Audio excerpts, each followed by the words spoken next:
cái được cung này ôi trời cái ô sèn thật yên bò đi mai lỡยังมาแต่แฮมสกี้มือเลิกมือวันพุธวันที่5 เดือน 6 ปี2019มือซีนักเรียนหรือว่าแฮมฮักของโอนี่จะกลายระกุ้งไก่เยี่ยมยามยงมาเมื่อยงมาตีเลยมือสกี้เลยถือโอกาสเอาไปถ่ายวิดีโอเพื่อจะก็แย่งยำสัตว์เองนอนละเปลือมอย่าแย่งปุยยอเลย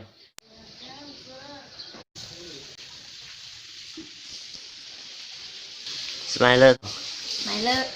สมัยเลิกสมือเมื่อยาวกี่ยัดลงเมื่ออันเพิ่นแล้วก็ขับไปนี่เยอะเลยเดี๋ยวจะกลายระกุ้งเด่นมือสกี้เดี๋ยวจะกลายรถเขี้ยวหรือไก่แซ่บมือจะรับเลยอิ่มอย่าเมื่อก็จะจูละมัน8 โมงคันก็ไปจูไรแต่อย่าเมื่อปะเนี่ย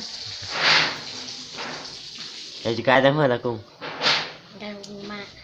เดี๋ยวสุดเองเมื่อเลิกเรียนเองมากลายระกุ้งจะสุดก่อนมาเพื่อสุดก่อนก็เนี่ยจะเราจะเมื่อปะเนี่ย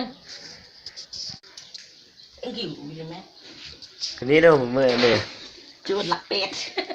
ไม่พลาดอ่ะเฮ็ดมาเมื่อเนี่ยเดี๋ยวจะกลายกุ้งสักกี่ไก่เมื่อจะรับเลยจะเข้าเบลที่ยัง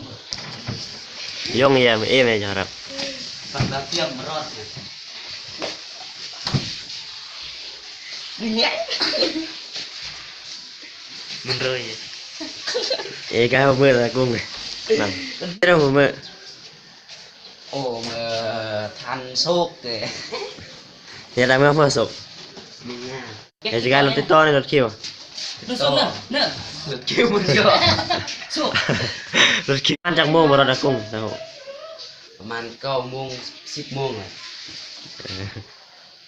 ไก่สุกเลยเนอะสุกเลย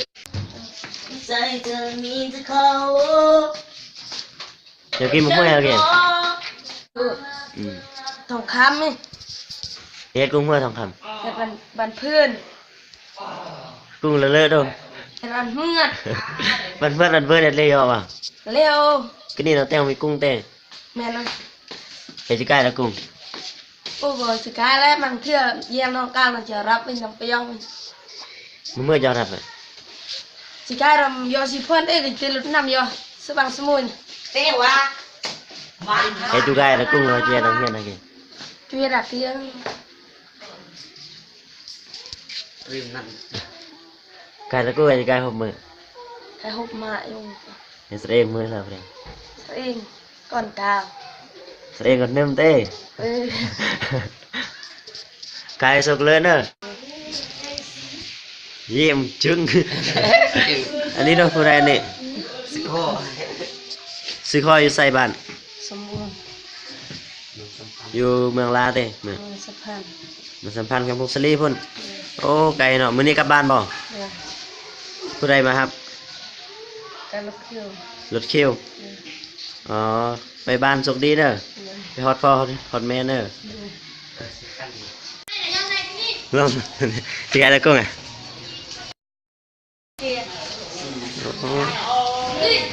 มันไม่เอาเกี่ยไม่เจออันมือกุ้งไงกุ้งหมกป่วยเมือง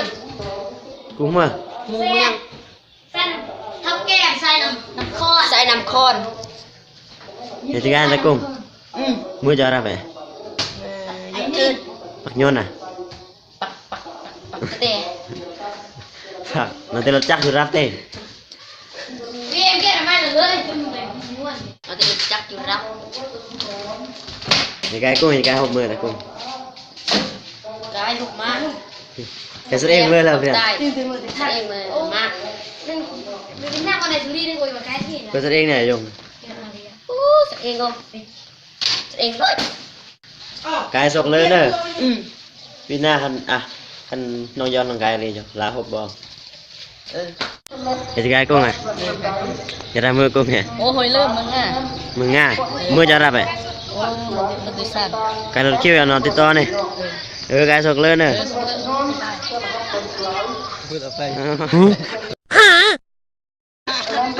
จะได้กลับบ้านเปล่า เฮ้ยกลับบ้านกลับ แซ่ไปจะไกลกุ้งอ่ะ ไม่ใช่แต่กุ้งแต่นึงคือ ตะมือไปจะไกลตะมือไกลตะก้อนแก่นเมืองไส้นี่โอ้หนึ่งเครื่องจะไกลกุ้งในเครื่อง ปากให้อุ้ยยัดอะไรเต็มคนนั้นไปไง เอาเย็บลงมือเลยไง ยัดตะนอง จะได้รักห้า เย็น โอ้นี่ น้ำเซ็ง น้องเซ็งเอาคำซ่อนนี่ใส่อ่ะ ทำยังไงกันนี่แล้วก็ ไทยสมุยสมัยเนี่ย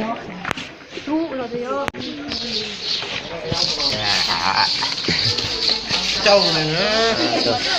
บรรยากาศ บรรยากาศสด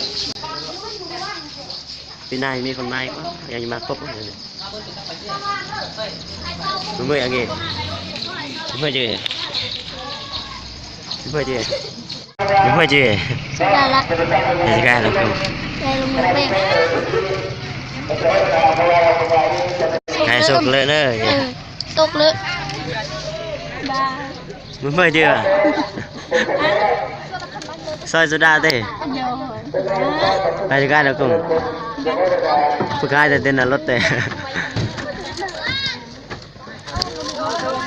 ใครสุกเลยเนอะซอย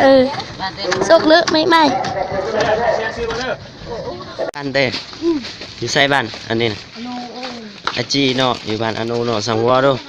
อยู่บ้านอโนอาซัง เซลล์ อะไรดูไปบ้านนี่ไปหาผู้ใดที่คิดทอดพ่อแม่เนาะผู้ใดกลับเต้ฝนตกอันนี้อาซังกลับอ่ะ ครับโอ้ เขามาอะไรอยู่บ้านอ่ะ มาหาแล้ว เมื่ออย่างนี้สุริ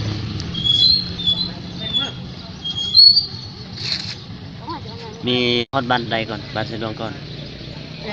วันระว่างแล้วก็ ลาวว่างแล้วก็เส้นหลวงเราจะเป็นอโนเนาะโมเมนต์เขาเฮ็ดเป็นบ้านเดียวเลยเนาะ ตะกี้เขาเฮ็ดเมื่อเขาที่นั่นตายกับมันเลย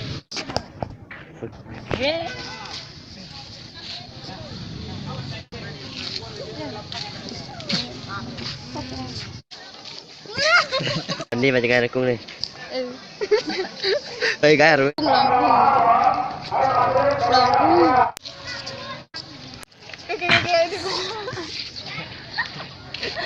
เรียนไปจากไหนกุ้งเลย ว่าจะไกลโอ้แสงตัดเองบอดเอง ไปจากไหนมือกุ้ง ว่าจะไกลมือก็ดี ไกลแต่มือกุ้ง แต่เออแสงจมจ่าจม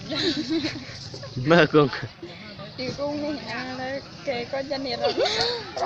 แต่มือกุ้งมา ไม่จะเนียลาก่อนไม่ได้เห็นหน้าเขาเลย ขอสัมภาษณ์ไอ้ใหญ่มาเจ็ดเท่าได้ชื่อยัง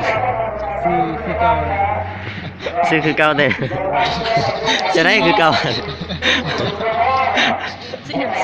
ซื้อยัง ซีเน็ตเนี่ยมีพ่อกับเมียใช่เปล่า อันนี้รู้สึกยัง บ่มี ก็ซึ่งกลาดในก็มาวิดีโอส่งเอาเพื่อนได้ถ่ายโอ้จูแฮมฮักของโอซึ่งก็นี่เนาะก็ใกล้ตะกุ้งโรยไม้เลย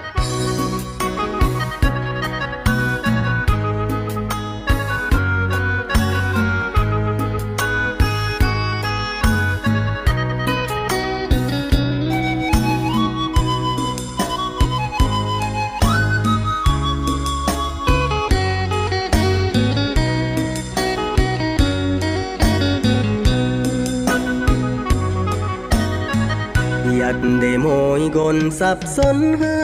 เรียมรอดยามเปื้อเสือ